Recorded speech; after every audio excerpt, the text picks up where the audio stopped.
And the tape is on. So good evening. We're going to continue with the regular meeting of the Village of Corrales governing body, January 23rd, 2024.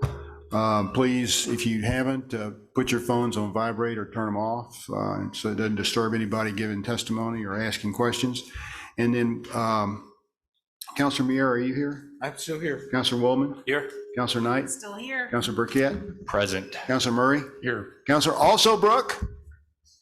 Not yet. Okay. All right. Well, let's stand and say the Pledge of Allegiance. Again. I pledge allegiance to the flag of the United States of America and to the republic for which it stands, one nation under God, indivisible, with liberty and justice for all. Yeah, I got a little out of word just to kind of vary it a little bit.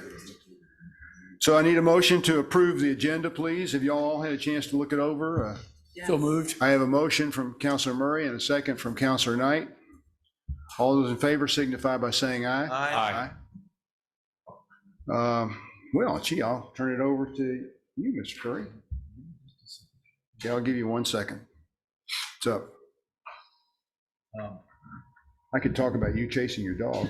No, that's all right. Went it up in the shoulder. Let's kick it off with Tanya, please. Where's Tanya? I don't see her on the Zoom yet. You have Tanya? I do not. Okay. We can do Anthony. Okay. Let's, Melanie, you want to give an update on the animal services? I'd be happy to. So last week, Facility Build had a meeting with the CID Bureau Chief, and I'm probably going to mutilate her last name, so if she is out there, I apologize. Her name is Tamara Kuykendall. She is the mechanical bureau chief for the Construction Industries Division. And she was asked to come out and take a look at the building in person so that she could understand some of the issues that the building is having and why it may be difficult to bring this up to code. So the violations of code that Facility Build has identified are that the insulation was not enough and the plumbing is not up to code. So one of the things that we had installed was a drain along in the kennels for the dogs and then in the cat area so that the area could be hosed down and then it would go through the drain. Well, that drain pipe is not big enough. It's not up to code. But to bring it up to code would mean ripping out the flooring. And the flooring is some kind of heat treated material. So they had some ideas on how they could bring it up to code without ripping out the floor. You know, at one point they were talking about hoisting up the building with a crane and this kind of stuff. So Tamara came out and she said, yes, I agree. This is, you know, we can probably use this workaround. So they are currently taking the drawings that were provided by Horizon back in December and adding in all of the mechanical, electrical, and plumbing on those plans. And then once that is done, those will go to CID. They will get the new building permits, and they are hoping to be able to get back to work here in the next couple of weeks. So what I would add to that, the big takeaway for the village, I think, is we've got a situation where the state is going to work with us as a true partner to get this done for whatever reason. And still, there's going to be some more time spent on this, but they're not putting themselves in a position where they're going to be our antagonists, which I think is very important. Oh, and I'll add also that Tamara and Gino, who is the mechanical engineer on the case, I can't remember his last name. I can't either. But they're going to basically walk it through. And we had a good discussion about, you know, we want this building working, we want it ready, we want it fixed, we want it repaired, and it needs to be done as economically and as soon as possible.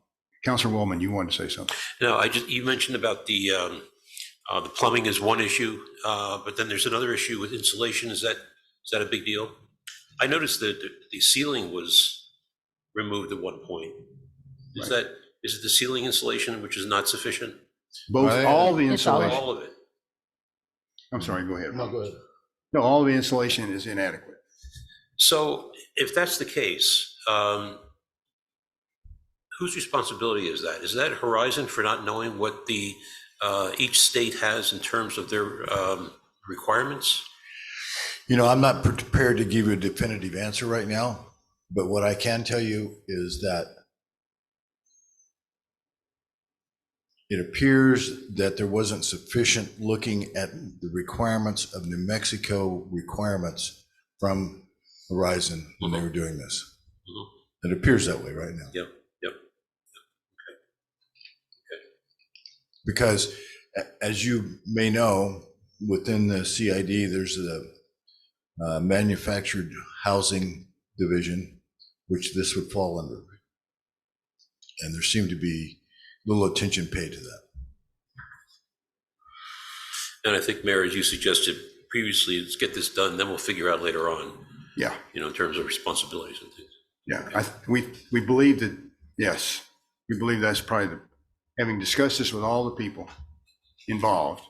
We didn't really talk to CID about this, but I mean, you have our Randy and just among all of us, and Facility Bill, because they're taking on some additional warranty of stuff that they didn't construct. So we're going to figure it all out once we have it functioning, once we have animals in place, once we're happy with it, and we'll deal with that. So the warranty, you mentioned it's a 5-year warranty at the last meeting. Yeah, I don't remember what the warranty is for sure, but we're being very careful about the warranty. And we talked a long time to the plumber who was there, the plumber contractor, about the warranty. And he said, well, he had submitted the permit. And so the work that he does, which is going to be a fairly significant amount, because there were a lot of things that were just in violation of our existing codes, it will be warrantied by him, by his company. So that's okay. But some of the other stuff we don't want to change until we, have a plan. Now we do have a plan.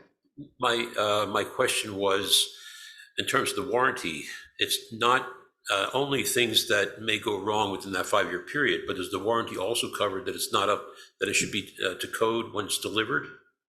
Well, not necessarily. That's going to take a little more scrutiny because it gets into real, fine detail. Yeah.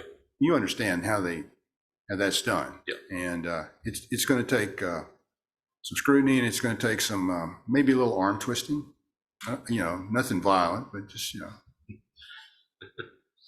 The warranty is pretty specific on what you can do as far as moving the building around after it's come to. So if we were required, which it doesn't look like we're going to be, to lift the building up, we would have had to get authorization from Horizon to either have them come and do it or have somebody else do it that they would authorize. But we don't have to do that now. So that's one of the focus on the 5-year warranty. The other thing that's in the 5-year warranty that's important is that it said that we had to make notifications to them within 60 days if there were problems of any sort, and we've done that. We were very prompt on that. Good. Thank you. Thanks for all the follow-up. And Mayor Councilor Alsobrook has joined us now, and Tanya is also on. okay.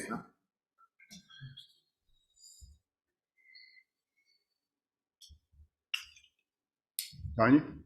You want to do Tanya? Tanya, and then we'll come back. You said Tanya was on? She is. I am. Oh, wow. Okay. I'm trying. Okay, sorry about that. Sorry. Thank you, Mayor, Council, and Administrator Curry. Sorry, I was running a little late. We were interviewing a prospective volunteer and getting them set up another paramedic with joining the department. So COVID update for today. Got some, pretty good news nationally. Everything's coming down except for deaths. which is the sad part, but we know that deaths are always going to follow the increase in hospitalizations and positive COVID cases that we had over the holiday season. New Mexico still seems to be coming down, which is really nice. I'm trying not to get too excited about that because we tend to follow behind the nation, but I think maybe this time we're not following behind with this increase. Today, we only had 66 cases of COVID in the hospital. 64 were adults, 2 were pediatrics, but we only had 97 cases of influenza, which is also really good. And we went from being the purple in the influenza, which was the darkest, the worst of the worst for influenza-like activity, which is all respiratory illness going to hospitals, to stepping down one. So it looks like our influenza cases are also coming down. We still do have COVID tests. They are good through the end of February for people to pick up, and that we are getting people still picking those up. You still have time to get your 23-24 influenza vaccine if you haven't, and get your COVID 23-24 vaccine if you haven't got that and you want to. CDC's been doing a big push on treatment. A lot of people who are eligible for Paxlovid, they did a big study, are not getting Paxlovid. And they do know that getting Paxlovid when you're sick does really reduce the risk of serious outcomes and or death.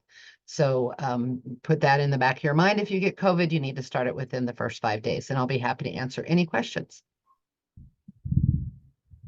Any questions? Thank you, Tanya. There have been some questions regarding the Wells Fargo ATM across the street, which is likely, well, we're hopeful about that building. But we contacted Wells Fargo, and they're in the process of converting it into wireless, and during the field work, the safe handle was broken. What? I didn't hear you. The safe handle on the ATM was broken. They discovered when they were doing the wireless transfer from the wire transfer. So they've got a locksmith in to repair. The good news, they think it should be up and running by the 30th of the month.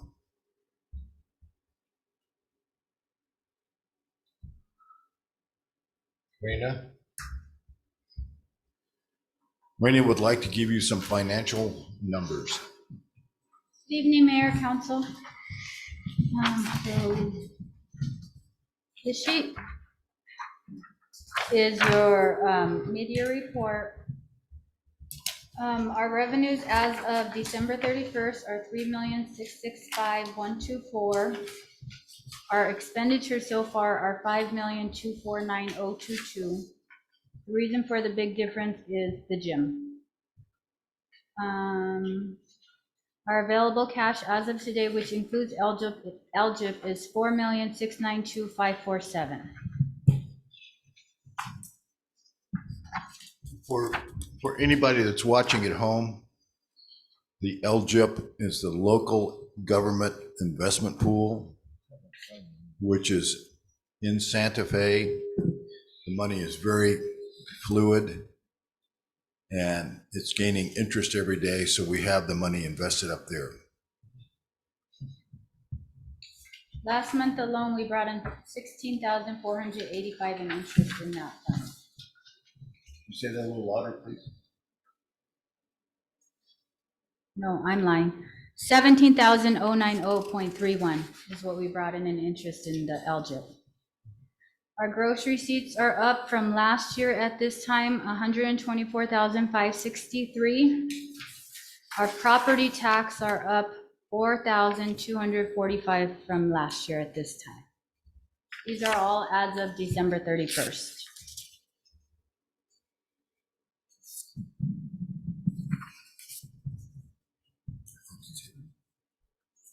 Mayor, Oh, yes, still. Yeah, just I was trying to find them. just so I understand, so the available cash, the reserves that we have to spend if we wanted to at the 6-month period is how much? $4,692,000. It's the top end one. Okay. Yep. Except that includes LGIP. If you take out the LGIP, it's 927,701. That's what, We have some reimbursements that are due that we're waiting on. And that's why we need to keep a lot of money in there anyway. But that's why it's 900,000. thank you. Yeah, and we have to remember we're using 2.1 million on the gym. That's almost paid off right now. Are we almost finished? We just got a bill for 700 and some thousand, and I'm expecting another 100 and some in about a month. Okay. All right. Anybody? Councilor Murray? Thank you, Mayor. Councilor, I'm just curious, with the gym coming to completion, how do we expect the impact of that on our budget for next year? I mean, we're going to see a definite increase in the Parks and Recs budget because we're now operating two gymnasiums, more or less. Well, we're hoping by that time we'll have the exercise facility developed. We're hoping that the adult basketball takes off. We're hoping that the gym is used for more activity. The new gym is used for more activities than the old gym was because it's bigger and allows for more spectators as well as more individuals participating. So we don't have a real good, can't really tell you much about that right now, but we are anticipating that we will have an improved cash flow, improved amount of cash flow as a result of the new gym. I mean, has anybody done a budget study to see how much it's going to cost us with the new gym, what is expenditures and maybe income and so forth? You want me to ask somebody? Well, no, I just want to know, has somebody done a budget study to see how much the new gym is going to cost us with versus income and expenditures? You want to answer that one? What we're going to do, Counselor, is that we anticipate the gymnasium opening up, grand opening March 2nd, I believe, and it may open up before that. So we'll get a test of the utility cost, certainly in February and in March, and then we'll be able to build a budget off of that versus the incoming that we see from the use of the other activities in the facility. But that will be part of the budget process that you guys will see sometime in July. Okay, fair enough. Councilor Waldman. Just very quickly, on the new gym, utility costs, is solar hooked up for this facility? Do we have solar on the new gym? We have very little, if none, but right now we have the opportunity to do some more. But right now the solar facilities that we have here in the village, Sky's been working on those pretty aggressively. And some of the things that were agreed to on our solar activities 10, 12 years ago have turned out to be questionable. So we've spent a lot of time, as have our attorneys, looking at what is going on there. So if we add more solar anywhere in the village, we're going to be very cautious going forward based upon what we can get solved out of what is already there. And it would be our plan that the village would own the solar, as opposed to what was done in the past, where some angel did the investment and took the credits. From Oregon, as I recall. Well, I don't know where they're from, but no, he's here in the village, this person. And well, there's a number of concerns that I don't want to get into out here, but if we do more solar, we're going to do everything we can to do it ourselves, because I think it's much more cost effective in the long run. At the time, this was all done 10, 15 years ago, we didn't have any cash. Yep. And we didn't have the system available to get the cash. And now we're doing much better. I guess my question really is, are we looking at adding solar for the new Yes. facility? Eventually, Great, okay. just not tomorrow, Day after? maybe. Thank you. Okay, anybody else? Okay, speaking of business, I had the opportunity this last weekend. I was visiting one of our fine establishments here in Corrales, which I like to do frequently because we have so many nice places. And I happened to be sitting next to a table where there was a gentleman that was participating in construction of some new facilities in Corrales. And he was complaining mightily about all the requirements for doing things and how he couldn't get any answers. And, why is it so hard to do business? There's too many regulations. There's, we just don't know what we're doing, And so Melanie and I had a conversation several months ago, and we had a conversation today to kind of clear some of the debris out of my memory banks that had come in since we had that conversation. And lo and behold, Melanie had gone, and she's going to display it right now.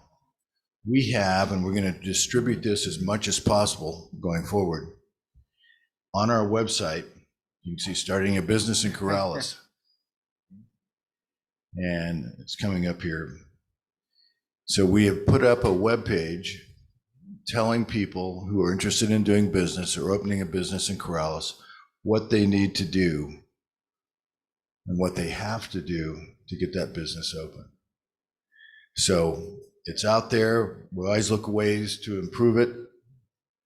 But I'm going to find this gentleman and refer this page to him again, because as I was sitting there listening to him express his concerns about the village, I recalled having that conversation with Melanie a few months ago. And so lo and behold, here's what we've done. Here's what Melanie's done. And I think the mayor's going to put in his mayor's message. Did you get his email?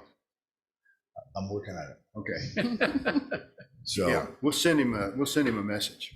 So, but it's speaking from my experiences in my past, regulators are never very much appreciated or liked for one reason or another. But the best thing that any government entity can do in any situation is to tell people what they need to do to operate in this environment. And so this is what this webpage is about, and we look forward to expanding it. Any suggestions that anybody might have? Yes, sir. Councilman Murray. Thank you, Mayor. So Ron, have we ever polled our businesses to see what they find as a sticking point to doing business in the village? Have we taken a poll? The Comprehensive Plan Committee has. Okay. Yeah, I think Chris is going to have some figures on that, and working along with Main Street. Main Street's got a more global look at it from a statewide perspective, what concerns there may be. And one of the hardest things that if you're in the village of Corrales and you want to open a business, you may have to get a permit from us, you may have to get a permit from the state. They may have to be, approved and then reapproved by one another at the same time. And so that can be challenging, as you heard earlier this evening. And you may need inspections, Yeah. and you may need P&M. I understand. I mean, if you were to go to Albuquerque, you'd have to jump through probably about 10 times more hoops than what we. I've heard that also. I don't know that, but I do know that in dealing with certain state agencies, there's some real difficulty. DOT, P&M. Now, part of it's because of and CID. Part of it's because of manpower. They don't have enough people. It's apparently a situation all across the state. But it certainly has impacted our construction of the gym. It's impacted the Sandia Bar reconstruction. You notice that didn't do anything for months during the summertime, and then just recently has kind of taken off, but not because they actually fixed the issue. They did a little mitigation. They ran a cover over a wire, and it took P&M maybe 15 minutes once they did that, but they haven't corrected the problem, remove the pole, move the wire, whatever they were supposed to do, although it's already been apparently paid for several months ago. So it's just, it's just hard to get, it's just hard to get things done. one last thing I would add, and we've had this mentioned before in discussions, is that businesses hopefully will get to understand that if they work with the village and they work with the state in getting a various type of permit or a fire inspection, what we're providing them by doing that and what they're getting for themselves by doing that is in fact a little bit of an insurance policy. That they're doing business that's an approved way by the particular governmental entity that they're working in. So it's to their benefit to have that insurance policy. It's to their benefit to go to the efforts to be able to say that Anthony or one of his staff has come in and inspected the place and it's safe. They have to work with the state of New Mexico food establishments to get that green tag on their door, so that if somebody goes in there and gets sick, they can say, well, we've been inspected by the state and we're clear. So it becomes an insurance policy, and I think it's important for business owners to understand that. Councilor Woolman? I'm sorry, Ron, are you finished? I had a couple questions for some of the department heads, Okay. if I could. One is the police chief, if I could.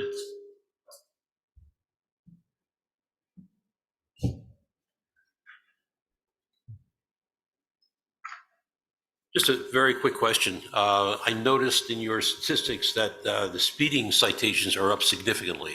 Yes, sir. In the last month. Yeah. And I'm wondering if the same percentage holds in terms of, I think you said previously 85% of those receiving citations are from outside the village. Councilor Waldman, Mayor, Council, that wasn't me. I know there was some discussion about residents versus non-residents, but the police department doesn't have a means of tracking violators by address. I believe the court did some research into that and indicated that historically, it's been predominantly non-residents, and recently they've started seeing an increase in residents receiving citations, but I don't know exactly what that percentage is. Councilor Woolman, what the chief is referring to, and we had a discussion today with the court, that they had some numbers up through December that they were reporting on. And so it takes a while for them to compile that because they're a one-man band over here. And so they'll be doing that during the course of January, and we'll be having a report coming to you hopefully by the next meeting, where it gives you an up-to-date through January. Yeah. Great.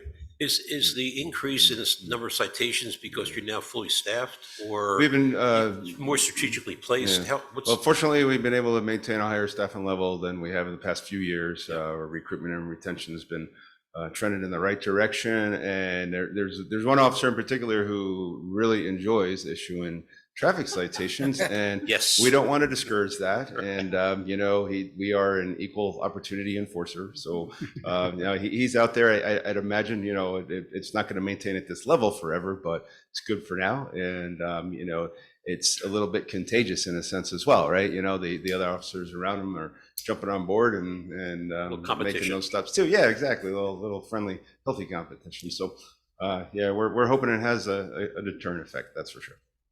Yes, sir, Councilor Murray. Thank you, Mayor. Chief, I also want to thank you and the mayor and the village administration for the update about the incident last night over on the south end of the village. I think it's probably assured a lot of people that what took place, there was little information at the time, but thank you very much for that, because I appreciate it. Councilor Wellman, Mayor, Council, thank you. And I got to give Deputy Chief Lawton credit for initiating the code red notification. We had a discussion and aired on the side of caution. And so that got pushed out, and better safe than sorry. Yeah. So my one comment is I did remember getting a phone call at the house on the landline, but I didn't recognize the name, and I just kind of blew it off. If you could say, maybe change it to code red or something like that. I'm not sure how that appears on there, so I'll talk to. Well, mine said Deputy something Chief about Lawton. it was, I don't know, it was just kind of off the wall for me. Yeah. Now, when it came in on the text, that wasn't a problem, because when we see the text phone messages, it comes through multiple. yeah, but when it showed up in our ID on the phone, I just didn't recognize the number because it had like an outside state prefix, 855 or something like that. Yeah. But anyway, it's just a thought. Yep, absolutely. Yes, Councilor. Thank you, Mayor. Yeah, somebody asked me today about, did everybody in Corrales get it, or just people on the southern part of the? I believe it was limited to the southern part of the village. I don't think it went out to everyone, but I'm not sure how those districts are set up necessarily. I couldn't tell you. I don't know if Tanya's still on. I didn't get it. I didn't get it either. Yeah, okay. So, yeah, probably just the southern area down there. So it usually Yeah. just goes out to Yeah. the area that. Yeah, is- I think whoever is pushing it out, whether it's Deputy Chief Lutton or the supervisor at the communications center, can select the zones that are going to get the message. Because you have to remember that they're also responsible for Rio Rancho, Town of Bernalillo, Placitas, and so forth. So it's not going out to all of Sandoval County. They're picking the areas, so there's probably different areas of Corrales as well. Yeah, I noticed on Nextdoor it popped up, but I didn't know if anybody looked at Nextdoor or anything like that. But there was it did show up there Yeah, too. and Fire Chief might have a little more insight into that as well. Tanya is also. Oh, does Tanya want to speak? Tanya, you want to speak first? I can let Chief go first. Yeah, go ahead. Go ahead, Tanya. Ladies first. Oh, sorry. We did a 1 mile radius, and then because Nextdoor or Code Red is so limited on characters that the text will send, I did an update on Nextdoor because Corrales residents talk to each other with a little more in-depth detail without violating anything that PD didn't need out there. And the number, I don't think there's a way we can change the number it comes from. Because it's a system. So It wasn't so much the number as there was the title that came in. It just had something like, county something or other, but I didn't recognize it as a code red. That's the only issue I had with my landline. It was just the text phone. I mean, the texts were fine. It was just the landline when it came in, the phone ID. yes, sir. And I don't think we can change that. I will look in the system and see for everyone. I don't think that's changeable, but you can sign up for text, landline, cell phone, and email. And we did send out 133 emails on it. Thank you, Tanya. So Yes, you have to Counsel. be signed up already to get the notices. Yes, Counselor, yeah. And the link for any of your constituents who aren't signed up already is on the fire department section of their village webpage. And it's really easy to get signed up for. And Tanya, I believe they could choose which notifications are received, whether it's text and or email and whatever means are available. Correct. They can sign up for as many as they want, text, email. I believe they can also sign up only for general and emergency. This one was sent out general, not as an emergency because we wanted to be out of abundance of a caution, but not blow up because we send it out as emergency. We can actually do an iPause alert, which will set off everyone's phones.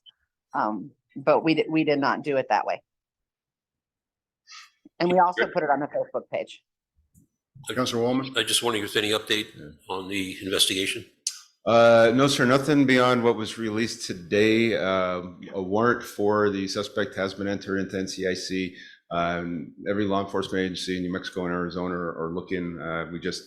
Detective Colvin and I actually just got off the phone with a BLM supervisory agent who covers both states, and he's pushing it out to all of his agents too. So we have, a lot of eyes and ears out there. And so I met with the family this afternoon and give them their assurance that we will bring this to a closure. Great, thank you. I did a question for Michael, if he's available. Michael Chavez? Is he gonna talk? Michael? Yes, Councilor Mayor. Yes, thank you, Michael. I was just wondering if we have any update from the state as to when the street sign at Corrales Road and Sagebrush will be replaced? I've already asked them about 2 or 3 different times. They've stood it up a couple of times. They order them the same way I do. So they're usually about 3 weeks out, but it's been longer than that. I'll go ahead and contact them again though. Okay. And then any update on the road work on Sagebrush? Now that it looks like Cabazon is coming to completion.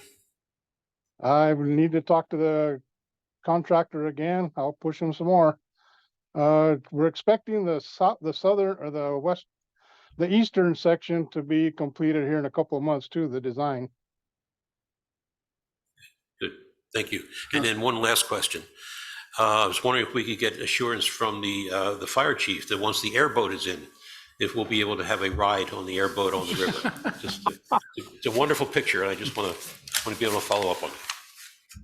Thank you. Councilor Murray. Well, I just wanted to thank Michael for his work that they've done on Cabazon. I mean, it was quick, given all the weather we've had the past week or so. I mean, it looks great. I'm looking forward to the striping and see what they do on that. But thanks, Mike. I appreciate the effort you guys put forth. Well, thank you. Okay. Anybody else? Real quick. Councilor Mira. Thank you. Do we have a graffiti force? Some graffiti popped up on the north side. A graffiti ordinance? No, graffiti to clean up. A cleanup team, you mean? Yeah. Well, no one's, I'm not aware that anyone's identified to do just that. I mean, it's part of Public Works when they get around to it. You have some graffiti that you want to Yeah. deal with? Well, I'll give him a call then if it's Public Works. Is it a Skafka property or is it a village property? Actually, it's Skafka property. Call Andy Edmondson. Andy? Andy Edmondson. Okay. Or Dave Gatterman, either two. Okay. You need the phone number? If you have it handy? Oh, No, that's okay. I'll give it to you after. You got it. Just remind me. You got it. Okay. I'm sorry. I didn't have it. Okay, we through? Okay, anything else from anybody? All right, we'll move on to Councilors Forum, and this section is for informational purposes only, not for discussion or debate, to inform the governing body of an issue or concern that would not be addressed on the agenda during the business session. Councilor Knight. Thank you, Mayor. Yesterday morning, I was able to go to the Sandoval County Farmers and Irrigators meeting from the MRGCD that was in Bernalillo. And it was pretty enlightening to me to know so much about water. So what they talked about, first of all, was that, you know, in the river where the MRGCD has its 4 counties, there's 6 endangered species and numerous pueblos that they have to take care of. You know, they talked about how in 2022, we had low runoff, but we had a good monsoon, and that really helped the farmers. And how different it was last year that we had a really good runoff and no monsoon. So that really strapped the farmers as far as how much water they can get. So far in 2024, they've looked at the Jemez Basin, which is about 80% of what they're going to need from the Jemez Basin. Chama is about a 50%, and the headwaters of the Rio Grande is about 69% as far as snowpack and melting. They have a new system where they have more software on their website, and there will be a specific designation for the Corrales siphon. So if you want to see how far it's getting and what's going on so far, there'll be a specific area that people can look at. Let's see here. They talked about how the compact that we have with Colorado and Texas, that we have to give them so much water, and that they usually give the water in November so it won't evaporate, which I thought was a great idea. But we still have a lot to pay back to Texas, they said. There's 1,000 miles of ditches that they maintain, so it's probably about 10 miles per employee. Let's see. They also talked about, this was kind of a biggie, where they talked about, you know, the acequias are for the farmers and for irrigation. That's their primary objective. And that equestrians and pedestrians, that is secondary. Because someone kind of came in and talked about, you know, I don't like to ride my horse because there was a truck there in my way, and they shouldn't do that. Well, this woman was saying, you know, I have to open the gates myself, so I have to take the truck and the equipment down there to do that. So that's why I'm on the ditch, and that's what and Jason Kasuga, who's the CEO, said that is the primary function of those ditches. It's not recreation. I mean, he's glad people can enjoy it, but people need to realize that irrigation is the primary focus. And I thought maybe on a Friday message from the mayor, you could just kind of address that. Sure. Excuse me. Sure. Let's see, there's $8 million for planning for the siphon.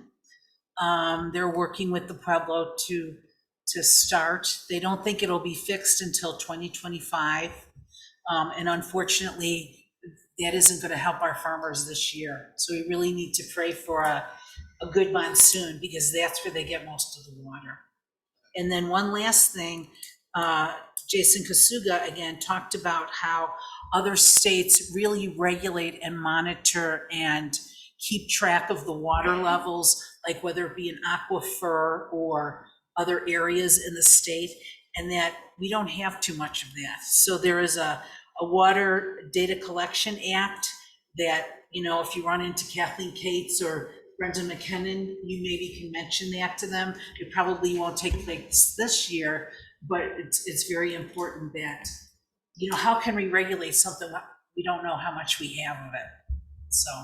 What's that word again?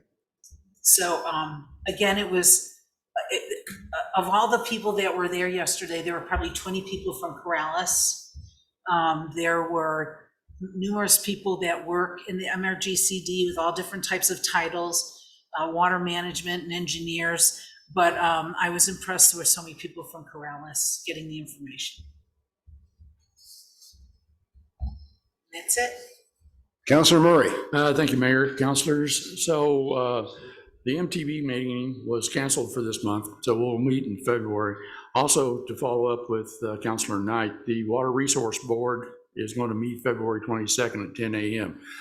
That's both in person and on Zoom. So that's part of the Mr. Cog thing as well. And that's only a quarterly meeting too. So if you want to attend, go see that one as well. Also, I noticed on our website, the dispatch center seems to be having problems. Do we have a status of where that is, or is there a fix in place, or which one are we going to attend? Anyway, the Sandoval County, or we're going to attach ourselves to the Rio Rancho?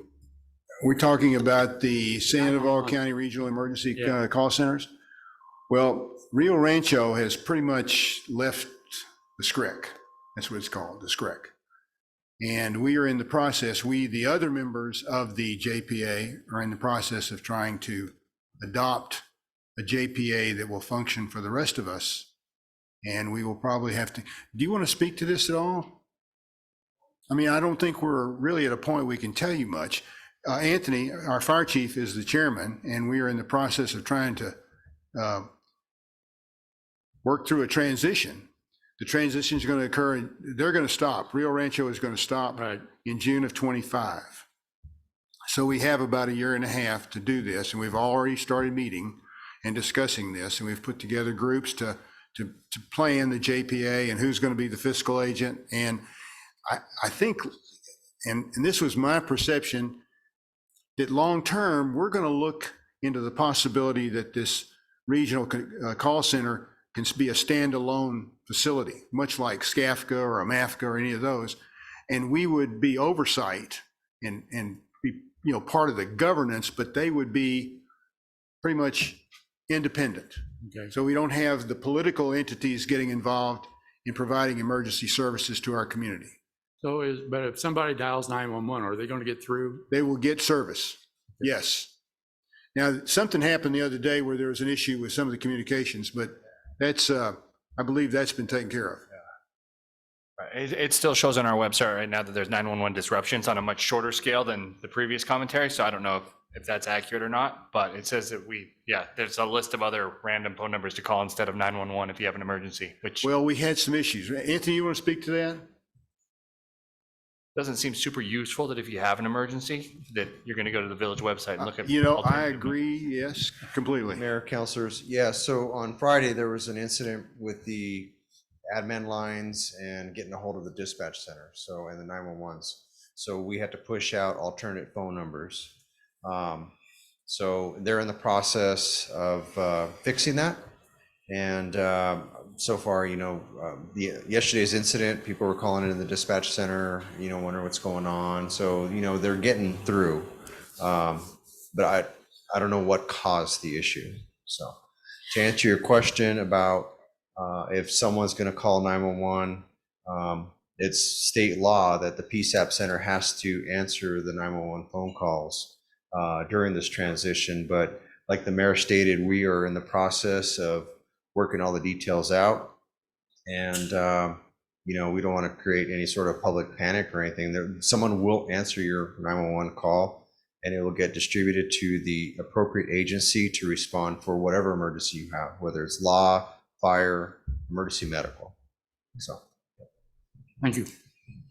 Yes, sir, Councilwoman. Mayor, I was speaking with Commissioner Brooke the other day, and she indicated that the Pueblo of Santa Ana may step up as a central location. Yes. For this. Is Their, that their fire department, Yeah. their old fire station. Wasn't that correct? Yeah. Great. They'll offer that up as a center. We have to determine the size. It has to be, big enough. Mhm. And, all the other accoutrements, the electricity and whatever else is needed. But it sounds like it'll probably be very adequate. Great.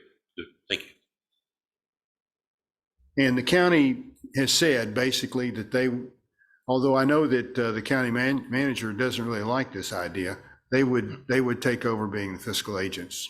Because right now, that's the way the statute's written, that they have to have a fiscal agent to manage the funds until we can get that changed at some point in the future. Yes, sir, Councilman. So just one more item, with spring coming up, and everybody getting back outside, we really need to pay attention to the noise ordinance and those businesses who have outside entertainment, to make sure that they do not impose themselves on the adjacent neighborhoods, that if they're going to have outside entertainment, it fits within our noise ordinance. I just want to bring that up as a upcoming thing that. Good point. When the spring rolls around. Thank you. Yes, sir. Okay, anybody else? All right, we'll move on to Corralenos Forum. And this section is for informational purposes only, not for discussion or debate, to inform the governing body of an issue or concern that would not be addressed on the agenda during the business session. There's a 3-minute time limit. Do you have anybody on the Corralenos Forum? Mayor and councilors, we have nobody signed up tonight. Okay. Well, let's move on to the consent agenda then. Has everybody had a chance to look over the consent agenda? Yes. So speaking of the airboat, if you notice on there, we're sending Deputy Chief Nick Molinari out to learn how to use it. Is he going to bring back an alligator? No, he can't. He can't do that. But anyway, I need a motion to approve the consent agenda, please. So moved. So I have two motions to approve, two motions to approve it. And one is Councilwoman, and the other one is Councilor Miera. Any more discussion? Anybody have any comments they want to make? Okay. Nothing removed from the consent agenda. Okay. It looks like they're all basically, no resolutions. Okay. All those in favor signify by saying aye. Aye. Aye. Those opposed, hearing none? The ayes have it. Okay, new business. Consideration action approval of resolution 24-01 lodgers tax funds disbursement to Corrales Main Street for Viva Corrales. So I need a motion for approval of resolution 2401. So moved. Councilor Murray, do I have a second? Councilor Knight? Any discussion?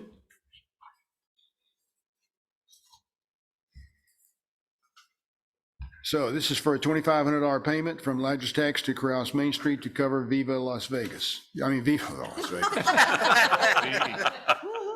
It's kind of, I don't remember it's not that. really a Freudian slip, but it's sort of. Viva Corrales. Okay. Any comments, any questions? Now, I have a question. Weren't they trying to combine a number of these together? Is that going to happen this year? Okay. So this may end up being part of a whole bunch of things. Sky, are you going to tell me? Yes, we're combining, so Viva Corrales will be the main name for the event, but it is combining Viva Corrales, Ride, Strides, and Giddy Up, and a health and wellness fair. Okay. Okay. All right. So, how do you vote, Councilor Miera? Yes, sir. Councilor Woolman? Aye. Councilor Knight? Aye. Councilor Burkett? Aye. Counselor Murray? Yes. How about John? Is he here? Yes. Counselor Alsobrook, all right. And my Ask vote you if is you wanted to aye. speak. All right. Consideration action approval of resolution 24-02 lodgers tax funds disbursement to Corrales Main Street for stay in Corrales rack cards. All right, I need a motion to approve. So moved. I got a motion to approve from Councilor Murray. How about a second? Second from Councilor Mira. So the rack, ultimately, when we have a visitor center, these rack cards will be out there on the counter so people can get them. Right now, they're back in Angela's office, right? Yeah. Mayor, quick Yes, sir, question. Councilor Murray. So in terms of the short-term rentals, do they just have a website where people can click on and then see the list of short-term rentals available, or are you going to have the entire list on the rack card? So Counselor, what we did is I contacted all of the short-term rentals that were compliant. So they have a business registration, they've had their fire inspection, and asked if they wanted to participate in this program. And they did, they wanted to participate. And so these rack cards, this was an idea through Main Street. Angela and I have been talking about this, a way to advertise our short-term rental and bed and breakfast and inns here in Corrales. So it'll have the name of the business and a contact information, and then it'll also have like how many bedrooms. So if you're, and actually it's going to be distributed to other areas, not just here in Corrales. So if you're looking for a place to stay, it'll say, this is the name of the business. There's 2 bedrooms, 2 baths, up to 4 people, and then they can contact. But I mean, it's going to be on the card itself, or? Yes. It seems like to me. It's a 2-sided card. It seems like to me that as soon as you print that up, it's obsolete because somebody else may come in and be compliant. So how often are we going to update these rack cards then? We've actually talked about doing that like 3 times a year. But what the idea is that they will then contact Main Street, and then Angela will get a hold of me and let them know that they can come and talk to us about their property. We're hoping to get some of the ones that we're still trying to find as well by doing this project. So the ones through Granicus that we're working on. It just seems to me that maybe if we had a website, maybe Main Street website, where you could put the list of participating short-term rentals, then you wouldn't have to update the card so often. I don't know. It's just There is going to be a code on there too, a QR code, Okay. where you'll be able to scan that. And I believe Angela's going to link that to the Main Street page. And there's also, we have a guidebook on the Main Street page now too, that Carol Casburn from Morningstar has done, that does have lodging listed there as well. But it's really to get the word out, because we don't want people to go to other places to stay. We want them to stay here in Corrales and not, come for things here and then go stay in Rio Rancho. We want them to stay in Corrales. So. all right. Thank you. Yeah.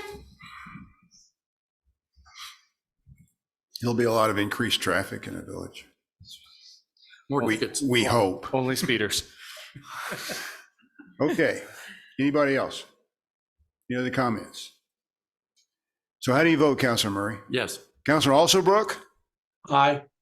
Councilor Burkett? Aye. Councilor Knight? Aye. Councilor Woolman? Aye. Councilor Mira? Yes, sir. Resolution 24-02 is approved. Passes. Consideration action approval of resolution 24-03, lodgers tax funds disbursement to the Corrales Society of Artists for Corrales Art Studio Tour, also known as CAST. I need a motion for approval So moved. from Councilor Knight. How about a second? From Councilor Burkett. They actually asked for quite a bit of money, and the lodgers tax gave them quite a bit of money, but not what they asked. Mayor, this is Councilor Murray. Yes, sir. I had thought about maybe we should postpone this particular action just because, like you said, it was a sizable amount of funds. But at the same time, we had from Main Street a very detailed list of costs that the Main Street incurred. I'm wondering if it wouldn't be better maybe to ask the Arts Council to submit a budget request or a budget line item of what they're going to spend this money on. Because I mean, I'm not opposed to issuing the money. I just think it would be better if we had a budget before us. Sky? So the reason these requests are going through right now is because the Lodgers Tax Board only meets quarterly. So in order for CAST to get the funding for May, it had to come to this meeting to make sure that they would have ample time to start purchasing. So a lot of the quotes that we have are estimates. But that was one thing that Judith Newby, who is our chair for that board, has asked them to produce a list that's more detailed, and that is one of the things they are going to be giving to her. So we will be getting that from them. Then, Mayor, I would amend that we ask the council to provide the governing body a list of those detailed budget items for our review, not so much into approve this, but I would like to see that, at some point. You just want some documentation? Yes. That's perfectly reasonable. Okay. It's not going to hold up the vote. No. Given the situation that exists on the ground, but I think it's okay. Yeah, I think that's a good idea. And if we get all these groups in a habit of putting together a budget, it'll help us do a better job when we have to put together a budget for the next year, because we'll understand what they're spending all this on. Because they'll come back and ask for money. Yeah. Now, the lodger's tax is different, obviously. Yeah. It's a separate I- entity. If we get several requests, can't the largest committee meet and approve those things without going through a quarterly process? I don't know the answer to that question. I mean, technically, the way we had it before was if a request came in, we would send it to the Lodgers Tax Board and they would meet. But they found that it was really hard to get people on the board to just meet at random times. And so this year they decided to go ahead and set quarterly meetings so that everyone would know this is when they're going to meet. They will definitely have those meetings, and we'll see how that works. But, if there was a request, we could certainly reach out to the board and say, would you be willing to meet at this time? Okay. Because it's not, there is no statute, or there's nothing in the ordinance that requires them to meet a set number of times. So it just says when there's a request, they will meet.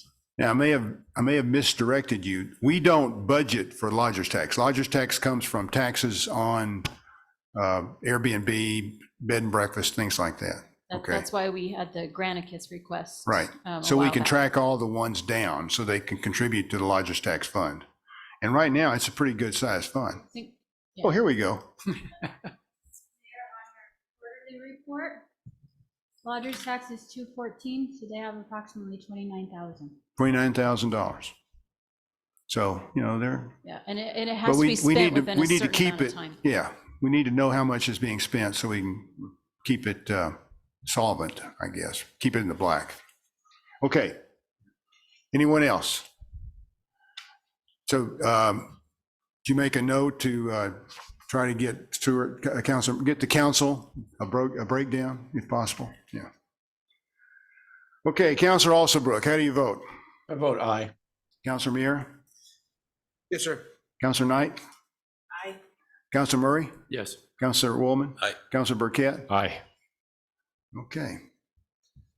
So Resolution 24-03 is approved. Now we have a brief discussion of bond project priorities for bond sale.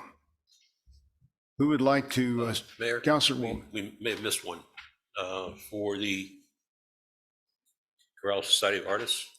That's what we just voted on. Okay. Number 3. Yeah. Okay. 1, 2, 3. Discussion of bond project priorities for a bond sale. So you all have read Lisa Brown's little note. We had a discussion the other day. She has a number of properties and they're interested. We've talked to our bond attorneys and they would like to, was it 2 million? It was 2 million, wasn't it? 4, I think, wasn't it? Yeah. They would like to sell 2 million, like in May or June, something like that. And the timing would be depending on, when they would close on the easements, the conservation easements.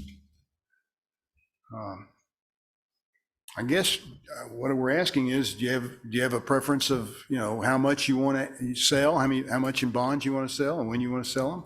Yes, sir. Councilor Burkett. I mean, I have a couple thoughts on this. One is I do know that there is a list of properties available right now or interested.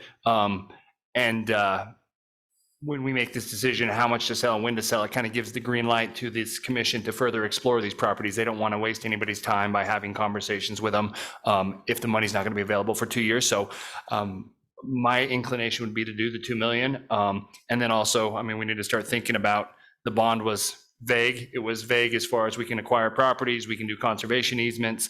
Our bang for our buck on conservation easements is obviously higher since we don't own the property, so it's less of $1 per acre, and it does ensure that it's conserved. Hopefully, if the village acquires properties, that will also ensure conservation, but it won't be controlled by an outside entity to make sure that that does happen. So that's my leaning, is that we fund that as much as we can, as quick as we can, so they can start having conversations before we start to see construction sites on lands that we wish we would have acquired. Councilor Murray? Well, to add to that, I'm just wondering, how can we identify those properties that are ready to go, who want to step in and do the conservation, so that when we do submit the bond issue, that those properties, they are legally, all the conservation paperwork is done. Okay. I mean, do we have a priority list of which ones? Not that they have a list, I guess, based on what Burkett said. Councilor Woolman? Mayor, when we first started talking about putting a bond issue on the ballot, and it subsequently passed, there was further discussion about a 2-year, 4-year expenditure of the bond monies. I just want to know where we stand in terms of the fire station number 3 and the roads. How is all that going to fit together in terms of, I thought that's what the discussion tonight was going to be, in terms of how we spread out that money, whether it's 2 years, 4 years, what's the best date in terms of interest rates, when we sell them, those kinds of things. What in the world is that? Yes, no, that's true. Chief, would you like to talk at all about your fire substation number 3? We do have money. We have $300,000 and we were short $1 million. But I'm not sure where he is and on that. Mayor, Council, so thank you for the opportunity. Fire Stations 3, you've heard me talking about this for years. We have some legislative funding that we have to spend, I believe, by this year. We're in the process of looking at design and plans. We already have the site plan amended to where it's like a joint Village of Corrales MRGCD. So we have to have it in deed for Corrales.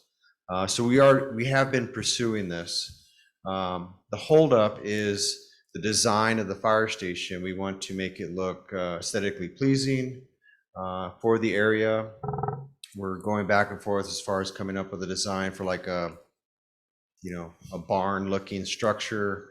I'm in favor of a fire resistant type of material, which doesn't fall in our zoning codes, right?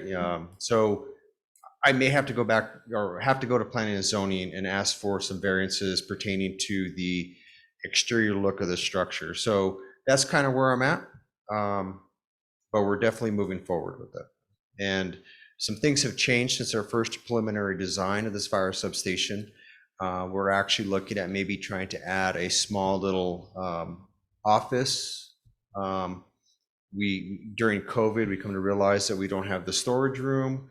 We had to put together a point of distribution from the rec center and the current fire station, which logistically we made it work, but it wasn't, we're looking at this site as a potential emergency management point of distribution, that in the future, if we have to serve the citizens, that we're going to try to design the site plan to accommodate what we did during COVID, just a little bit easier. So, do you have a square footage estimate at this point? So I don't have the total number.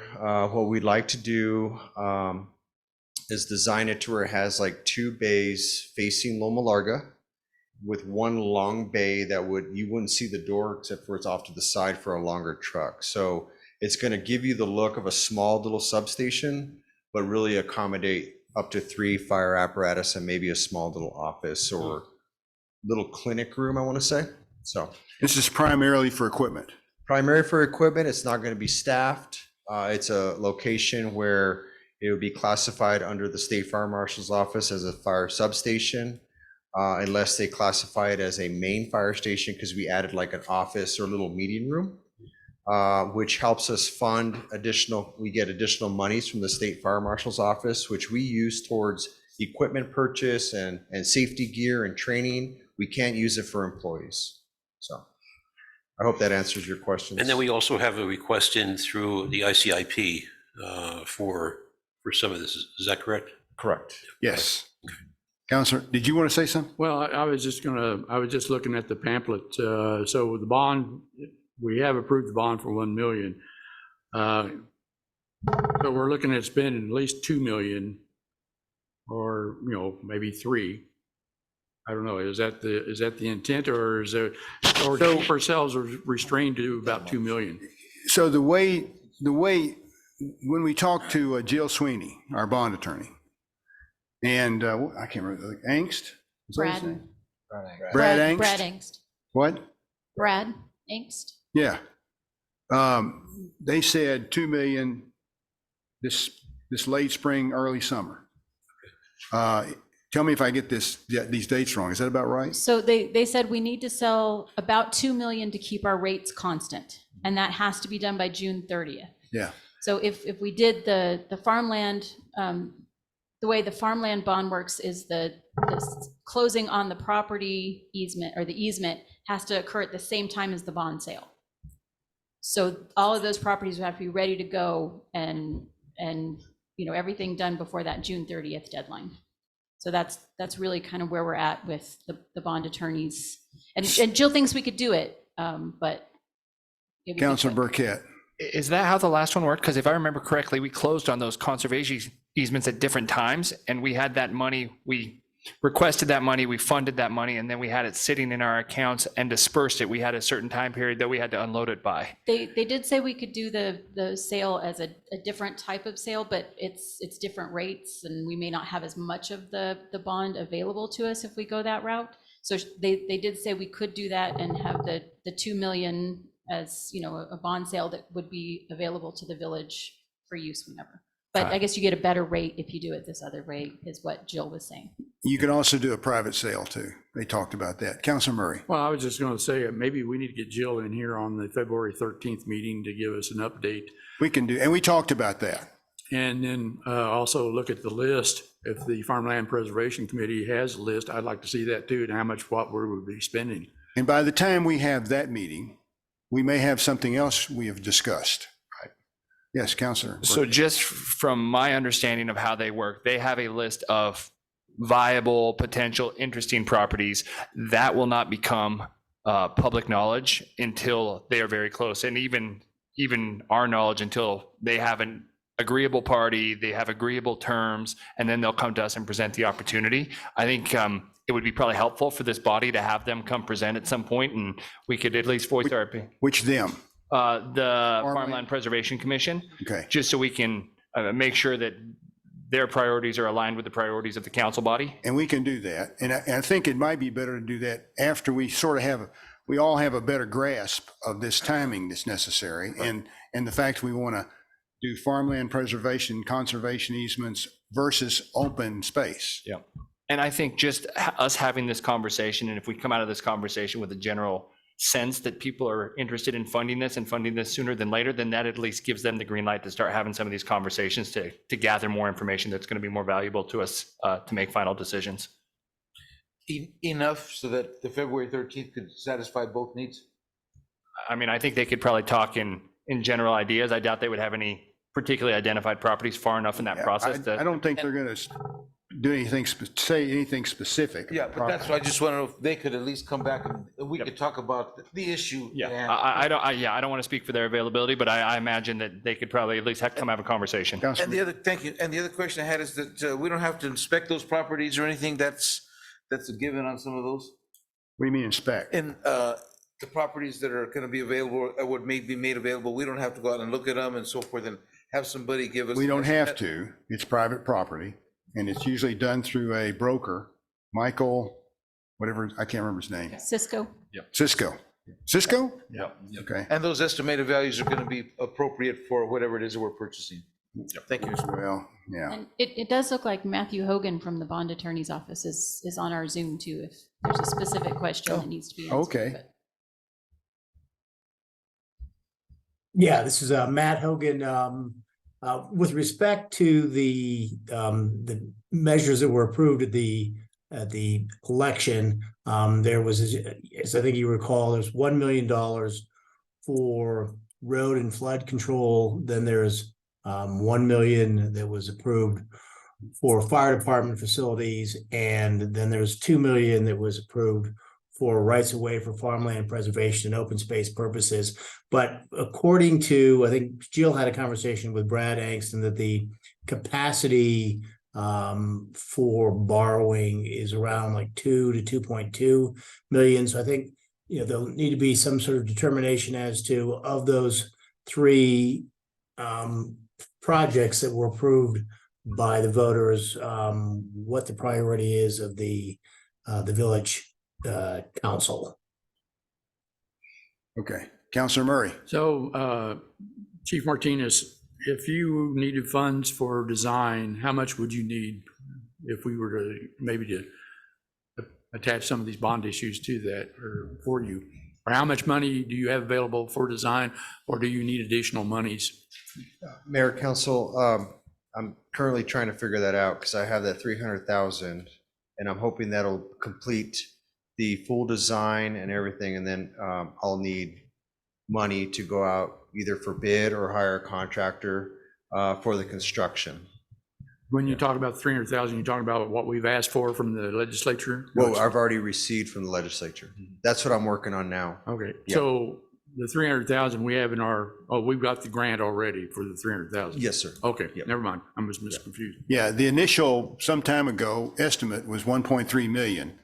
And we got 300,000 from the legislature. I think it was a couple of years ago, wasn't it? Yeah, and I believe it, that fund has to be spent or encumbered by this year, June. But that's 24. sufficient for your design? Yeah, so it's probably 3 years old. Yeah. So Anyway, we just, when we were discussing how much, we felt like $1 million would put us up over the top. At least, get us really close to being fully funded. Yeah. Okay. All right.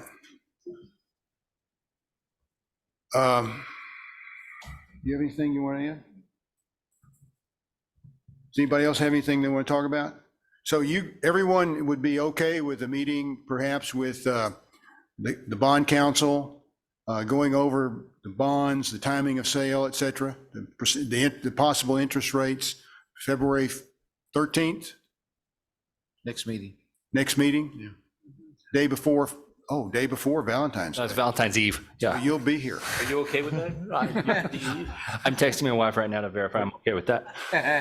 I know that we didn't have, thank you, Mayor. I know we didn't have a discussion with Michael about his needs for the flood control on, some of the western parts of the village, but we need to have him present too. If there's anything pressing that he needs, in this bond issue, we probably ought to consider that too, because. Okay, he always needs money for roads and drainage. I know, but. And we're asking for money for roads and drainage all the time. But is there a pressing need for flood control? He can tell us what the need is. He can give us an idea. Okay. But some of the issues that he's facing is getting his contractors to do the work. Yeah. That's part of the problem, but he can tell you a lot more and a lot better than I. That's why I would like to have him. Yeah, I think that's a good idea too. Okay. Mayor, this is Councilor Alsobrook. Oh, yes, Councilor Alsobrook. Gosh, you're so quiet. I forgot all about you. Well, excuse me. Just one quick comment on not needing to inspect any of the properties that the Farmland Preservation and Agriculture Commission said are suitable candidates. I think if we don't do that, I think we, excuse me, we just need to be aware of what their criteria are for something being a suitable candidate. If they could just describe that for us, that'd be helpful. We can go look, that's not a problem. It's just that I don't know that historically we've ever done that. You'll have to remind me, have you ever been out to look at a farmland conservation easement? Yes. Yep. Okay, so we can certainly go look. Okay.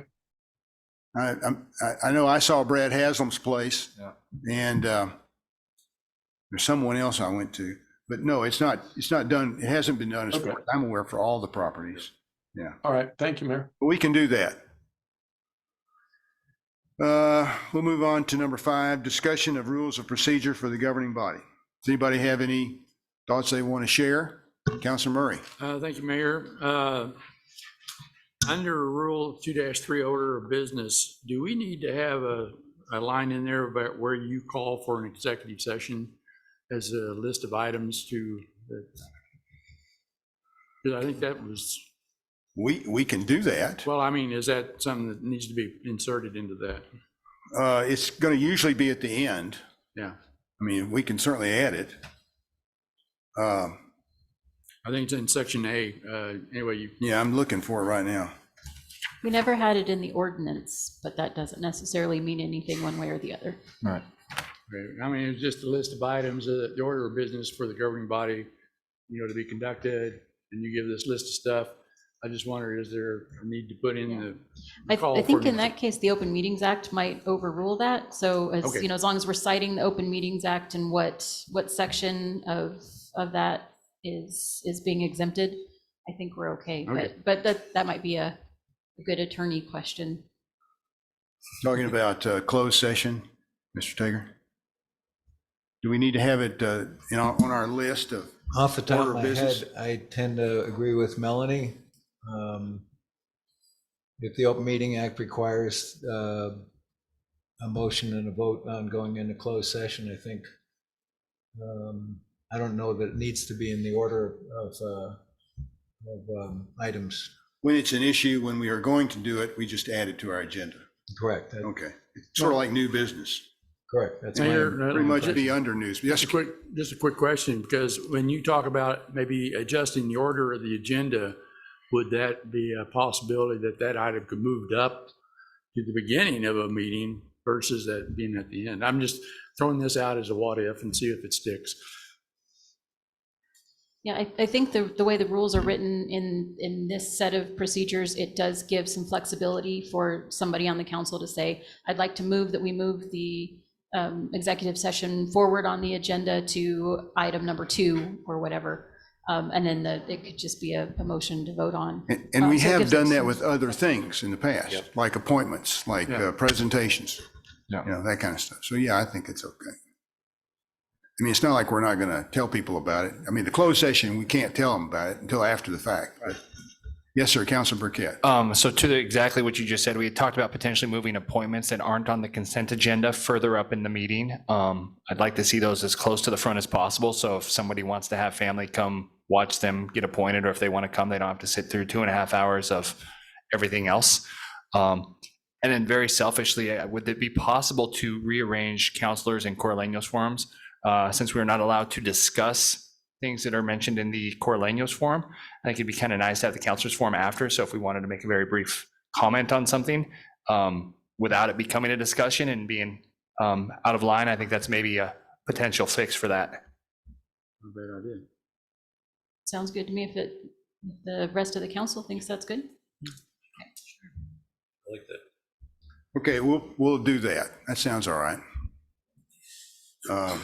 But presentations typically are right before the administrator's report. I mean, it's really early, and we go through that first part very fast. Right. Well, I'm talking about, the appointments. confirmation of appointments. If somebody gets appointed to a commission or a committee or something, that they don't have to sit here and listen to us discuss budget for 45 minutes. Oh, but it's their civic duty. Yeah.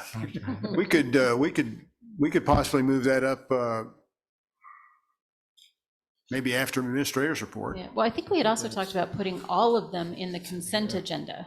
And then if there was Right. somebody No that the accommodating council wanted to persons discuss, we could required. pull that off and just have So you all can move appointments it in the wherever you consent Okay. agenda. I mean, I don't know how council feels about that. So, Council has told me we can move anywhere we want to, okay. whenever we want to. It's in the flush language. It was removed from the, It's under B. Okay. yeah, it's in B. Thank you.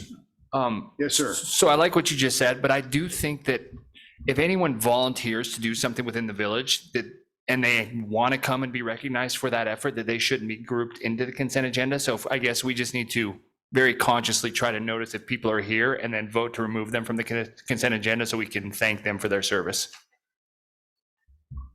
Yeah, we try to give people congratulations and attaboys when they've done something. We believe in that. Yeah. Okay, so we'll put this together. Who? Waldman, Oh, Councilor Waldman. I didn't know if you're pointing up above me or. Sorry. Councilor Woolman. Mayor, on 1.1F, work study sessions. Yeah. I'm wondering if there's a way that we can allow for dialogue during that. I know it has at the discretion of the mayor, the public, you can have public input. I was wondering if there's a way we could structure that to allow for public input at work study sessions, perhaps a percentage of the allocated time for each topic. I would rather if we could do it on a case-by-case basis, because most of the time, work studies are for us to learn something, to get information. It's like one of the things that you were talking about earlier tonight about a work study where we sit and talk about construction. Yeah. I don't know that I want a whole bunch of people out here wanting to speak about construction. I want to learn as much as I can from people who do it a lot. Okay. So I think on a case-by-case basis, we. And then leave it to a regular agenda item, people can sign up for as a follow-up to the work study. Yeah. Okay. Yes, sir, Councilor Burkett. Sorry, one more comment, just an idea. So going to the meetings for the ACE Center, the acronym du jour for that, there's an appetite in the village for town halls, for the opportunity for people to get together and have an opportunity to speak, and particularly to have some of their counselors hear them. We have Corleone's Forum, which is great, but we get a hodgepodge of stuff. And I thought it was actually really useful to have multiple people talking about the same thing.